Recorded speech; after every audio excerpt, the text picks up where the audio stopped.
Being a first-time homebuyer, especially in an expensive market like the Greater Toronto Area, can feel overwhelming and impossible for some. And I'm not here to tell you everything is sunshine and rainbows and that the housing market is fine, but I want to give you some real-world examples of first-time homebuyers in the GTA, specifically in and around the Durham region. So in this video, I'm going to go over my experiences with some of my most recent first-time homebuyer clients, what areas they were looking in, what types of homes they were looking for, and what price point they were shopping in and why they bought their homes. And hopefully, if you're going to be a first-time homebuyer soon, you can relate to this in some way and learn something or take something positive away from this video. If you're new here, my name is Jessie McClellan and I'm a realtor here in Oshawa, Ontario. I make videos to educate buyers and sellers about our real estate market with a focus on Durham region and the surrounding areas. If you'd like to see more videos like this, consider subscribing to the channel. And if you watch this video and have any questions for me about our market or buying a home in this area, then you can use the link in the description to book a call with me at whatever time works best for you. Starting off with our most recent first-time homebuyers who were a young couple that found me through these YouTube videos. They were living west of Durham region out towards Mississauga, and they were looking to buy their first home together out here. They chose Durham region because of its balance between affordability and being a reasonable distance for their commute to work, which was back towards Toronto. They were looking for something under $750,000. They didn't want something that felt like too much house for them to take care of, but they did want something that was larger than a condo, freehold, and as close to move-in ready as possible, and they preferred not to get into a bunch of renovations. It also had to be somewhere that was relatively easy for them to commute into Toronto, no aluminum wiring, a garage was preferred, and of course a nice neighborhood.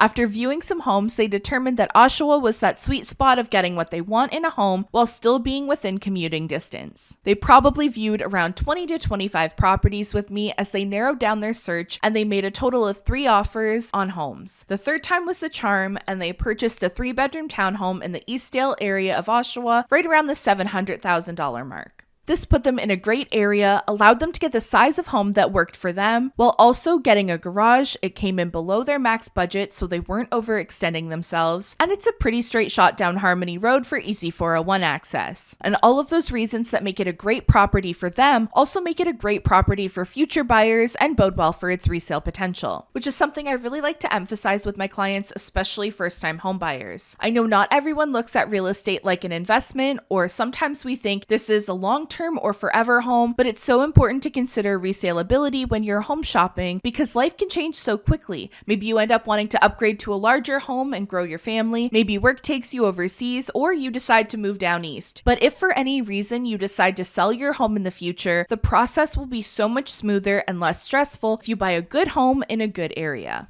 Unfortunately, I've seen a lot of examples of someone coming from out of town who's not 100% familiar with Oshawa or the area they're buying in, using an agent who's not very familiar with the different pockets in Oshawa and around Durham region, and they end up paying a premium price for a neighborhood that normally does not command that premium. And then a couple years down the road, when life changes and the market conditions change, now that property becomes more difficult to sell and the appreciation doesn't always keep up with the rest of the market, making it more difficult to move up the property ladder. At the end of the day, it's always the buyer's decision, but you should always learn as much as you can about a home and an area before you buy so you can make the best, most informed decision for you and your family. The next first-time homebuyers were very similar, actually, another young couple who booked a call with me from a YouTube video, and they were looking for something in the Durham region under that $725,000 price point. They had a lot of the same needs and wants. The commuting distance to Toronto was important to them. They wanted a little backyard space, a garage if possible, again, no aluminum wiring, and they wanted to be in a nice neighborhood. After viewing some properties and narrowing it down what works best for them, they had decided to look at townhomes in Curtis rather than semis in Oshawa. For them, Curtis was still a manageable distance and a commute they were comfortable with, but the townhomes and semis that are available in Oshawa for that price point are a bit older than the ones available in Curtis, and many of the semis available in Oshawa at the time they were looking had been built in the mid-70s and seemed to have aluminum wiring, so they opted to go a little bit further out to get something newer that they felt way better about. They spent several weekends viewing homes before they found the right one. They probably viewed 35 or more homes altogether and put in 4 to 5 offers, but in the end, I think their patience and knowledge on the market and what their comfort level was with each home they viewed allowed them to get a really good deal on an awesome house. They ended up in a 3-bedroom townhome that was listed around the $700,000 price point, but they were able to get it for a good amount under list price, and the area they picked is fantastic. It's around Nash and Charles Road area. It's a very family family-friendly neighborhood. There's a public and secondary school as well as a community center all within walking distance. It's an area that can easily work for so many different types of people. It's a great place to raise a family, and there are so many styles and sizes of homes that if you need more space or want something different in the future but want to stay in the same area, you have plenty of options. And I think they got a fantastic deal for it. Only a few months later, someone paid about $40,000 more for one on the exact same street that was very similar to what they got, so I think they're going to do really well there in the future. And even though they are a few minutes east of Oshawa, their commute time is very similar to the time it would have taken them if they had purchased in Oshawa, because the traffic off the highway in Oshawa can move slower than getting off in Curtis depending on time of day and where you're going. The next couple were coming from Toronto and also looking for something around the $700,000 price point. They wanted a good neighborhood, but only one of them drives, so they needed to be somewhere that had easy highway access, but also had easy GO train access. They narrowed it down pretty quickly and were able to find a really good opportunity after viewing about 10 homes and making one other offer. They purchased a 3-bedroom semi-detached home in the Donovan community for right around $700,000. The Donovan community worked really well for them because it's barely 2 minutes to the 401 and it's an easy trip down Bloor Street to the GO station, so it really was the perfect spot for them to be near everything they wanted to be close to, but also gave them plenty of space, and the property they purchased has a very good sized backyard. It should suit them very well for years to come, and they should do well on the resale side of things too if they decide to move in the future. But all 3 of these home buyers faced similar challenges. One of the main challenges was that this is a very competitive price point for buyers, so being patient enough for a good opportunity to come up, but also knowing when to let go of a property if other buyers started offering prices that didn't make sense, which can be a really hard thing to do. Our buyers also included letters with their offers that talked about themselves and why they felt connected to that home. It can be hit or miss on whether a seller and their agent care about buyer letters, but in a couple of these situations, it paid off big and our clients got their offers accepted when there were very similar offers on the table because the seller connected to something in our buyer's letters and it swayed them in our favor. Of course, your offer still has to be reasonable for that to work, but don't underestimate the power of a well-crafted letter. Another challenge some of these buyers faced is that they were having to come from out of town to view homes, and their schedules didn't always line up perfectly. So often they were only available on weekends to view homes, which caused their home searches to take a little bit longer than others, and we would often see more homes in one outing than I typically like to in order to make sure that we didn't miss anything they wanted to see during the times they were available to see them.